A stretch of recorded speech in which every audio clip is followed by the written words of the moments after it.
La réélection de Paul Biya à la tête du Cameroun à l'issue du scrutin présidentiel du 12 octobre 2025 continue de susciter un flot de réactions sur la scène africaine et internationale, tandis que plusieurs dirigeants du continent ont salué la stabilité politique du pays. D'autres voix, notamment en Occident, ont adopté un ton plus mesuré, appelant à un dialogue inclusif et à des réformes démocratiques. Dès la proclamation officielle des résultats, les messages de félicitations ont afflué depuis les capitales africaines. À Malabo, le président équato-guinéen Teodoro Obiang Basogo a été l'un des premiers à s'exprimer. À Bangui, le président Faustin-Archange Touadéra a salué la maturité politique du peuple camerounais et exprimé sa volonté de renforcer la coopération bilatérale pour la stabilité régionale. De N'Djamena, le président Mahamat Idriss Déby Itno a insisté sur la constance du Cameroun dans la défense des idéaux de paix, d'unité et de solidarité régionale.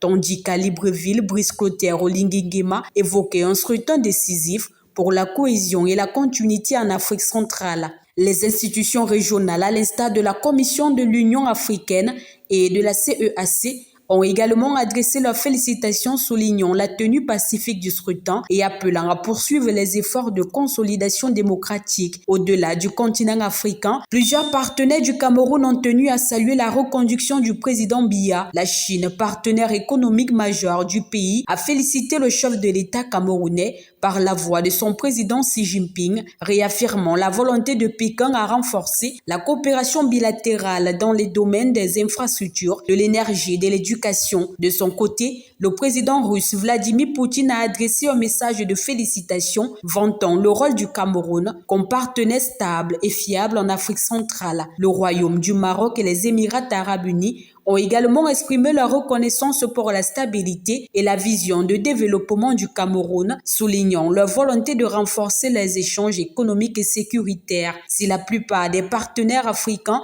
ont félicité Paul Biya sans réserve, les réactions occidentales se sont montrées plus nuancées. La France, par la voix du Quai d'Orsay, a pris acte des résultats tout en invitant l'ensemble des acteurs politiques camerounais à poursuivre le dialogue dans un esprit de paix et de responsabilité. L'Union européenne, de son côté, a salué la tenue du scrutin dans un climat globalement apaisé, tout en insistant sur la nécessité de renforcer la transparence électorale et la participation citoyenne. À Washington, le département d'État américain a exprimé des félicitations prudentes, soulignant que le Cameroun reste un partenaire clé dans la lutte contre le terrorisme et la stabilité régionale, mais appelant également à des avancées concrètes en matière de gouvernance et de respect des droits humains. Alors que les soutiens officiels se multiplient, les observateurs relèvent que le scrutin a été marqué par une faible participation et des contestations de l'opposition. Plusieurs chancelleries africaines et occidentales insistent sur la nécessité d'un dialogue national renforcé pour consolider la cohésion sociale et la légitimité politique. Pour le pouvoir camerounais, ces félicitations internationales traduisent avant tout la reconnaissance du rôle stratégique du Cameroun en Afrique centrale et de son président comme acteur de la stabilité. Mais au sein de la société civile, certains rappellent que cette stabilité ne saurait se construire sans réformes profondes, notamment en matière de gouvernance,